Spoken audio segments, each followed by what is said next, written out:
The sweet chili one is banging.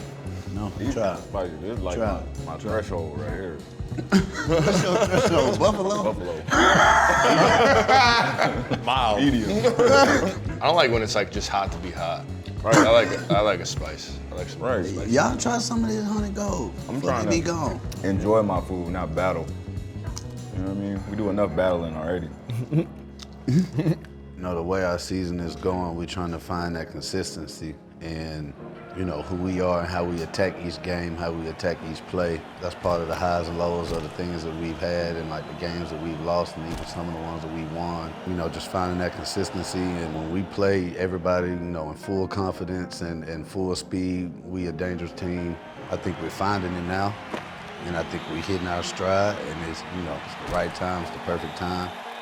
My old high school coach used to say, if you're not getting better, you're getting worse. So that kind of sums it up for me, is just make sure you come in every day, you get better, you do something productive, you make sure you're working on your technique and doing everything you can to make sure that our team on game day is gonna come out.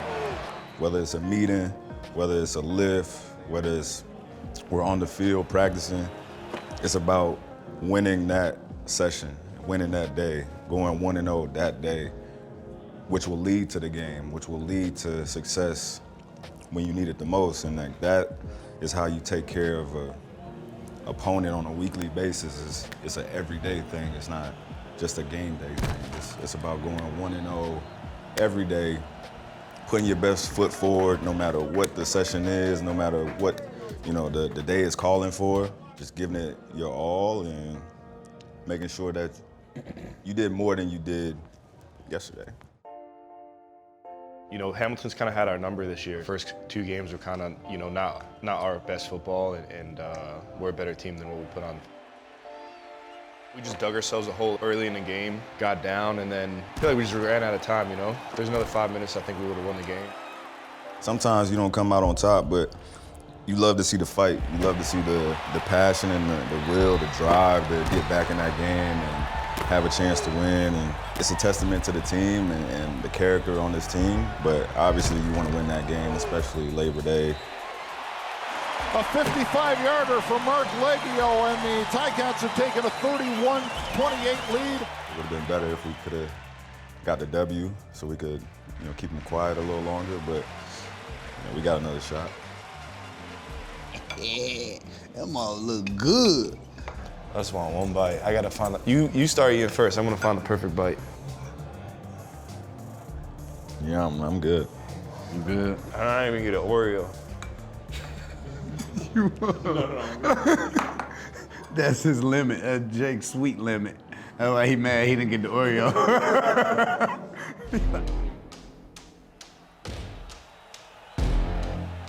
Let's go play a full 60, all three phases, guys. Let's go have fun doing it. This is a fun game. God bless us to go do it. Enjoy each other's company, right? Go play for each other. More importantly, go play for yourself, because good pride in it. But let's go have some fun. Woo, win on three. 1, 2, 3. Win! Let's go, baby! Kelly's gonna throw, he pump fakes, he goes up the middle, touchdown!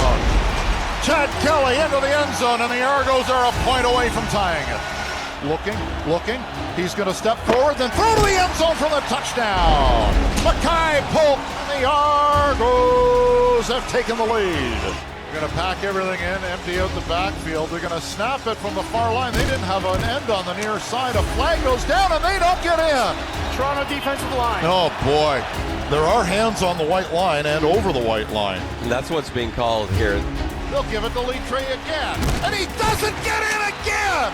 Denied, and it's a Detroit dog! Ralph Hawley with a penetration. Hyrule, who comes out to give them the lead. The kick is up.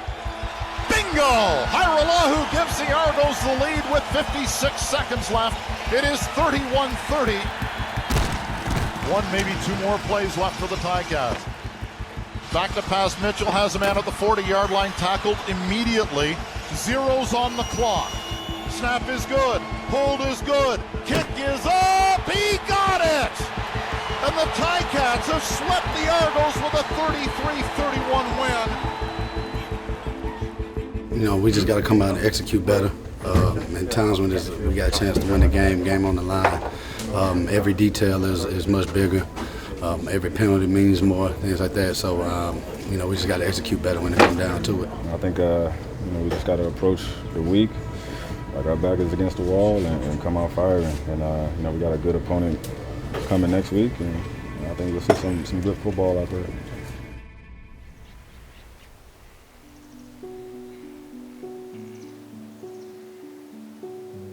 Thank you for coming out today. I want to introduce you all to Heather George, Executive Director of the Mohawk Institute. I'll introduce our players that we have with us today. We have Peter Nicastro, DaVaris Daniels, Wynton McManis, and Enoch Mwamba, who's a member of the TSN panel as well here joining us today. So thank you for agreeing to have us, and looking forward to learning a little bit more about the Mohawk Institute and the restorations that are happening to the site. Mohawk Institute opened in 1831 and it ran until 1970. When it closed 2 years later in 1972, it became the Woodland Cultural Centre. So today we run a gallery, museums, language programs, and an education department. And next summer, we'll complete our construction on the 1903 residential school building, and we will have interpretive space, guided tours, self-guided tours, and continue the rest of the programming that we're already doing as well. This was what was called the boys' playroom, and it wasn't much different than how it looks now. It was just an open room, so it was really like a holding space between doing work out on the farms, in between meals, going to the classroom. There's this dent at the bottom of this post, and survivors have told us that this is one of the spaces where there was a rope that would go around these 4 posts, and they would turn it into like a makeshift boxing ring. Part of that manual labor was also sewing, right? That's like, okay, you're gonna learn how to sew, that's a skill that you'll use. So half of the day for girls might have been spent in this space as well. But because it was a sewing room, there was chalk for, when you're like measuring things on fabric, you use chalk.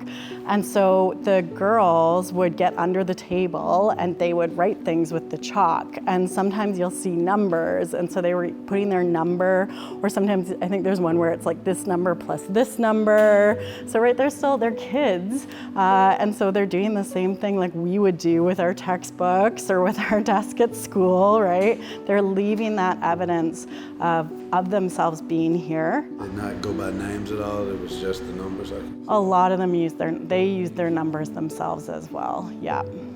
They would take their clothing and make them wear uniforms. That's why the orange shirt ended up happening, was not a survivor from here, but a survivor from another residential school, Phyllis.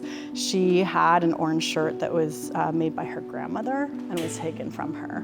And so it was Phyllis that started the whole reason all of us are wearing orange shirts now on September 30th was because of that experience she had. You see what they're talking about? She said, I love making kilts because it's the only thing that reminds me of home. So you're not supposed to talk about home. A big importance in truth and reconciliation is the truth part of it, and I don't think we're entirely there yet in terms of public knowledge, and so having this building and having it open to the public so that people can come and bear witness to that history is incredibly important. It is hard history. It is a history of genocide. People that word doesn't sit well with them, but it's the truth of the matter, and I think because it's part of Canadian history, it is really important for Canadians to understand and to bear witness to this history. Yeah, I know, it's such a hugger. Thank you so much.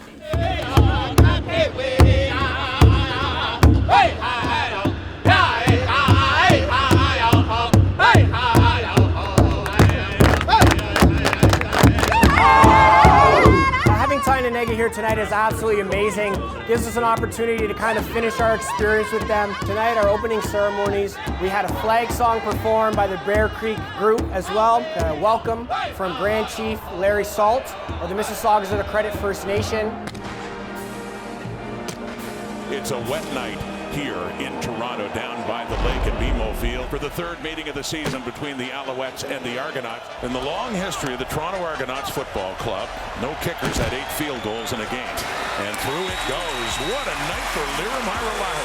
New franchise record. A long, dominant road run by the Montreal Alouettes comes to an end today. Great record. Hey, that was all grit, fellas. That was a gritty win. Let's get after the grind, okay?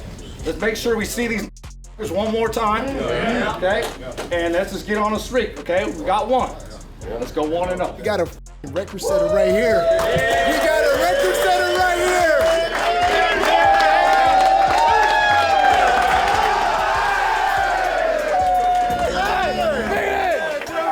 Hey, let's go. Argos on me. Argos on 3. 1, 2, 3. Argos!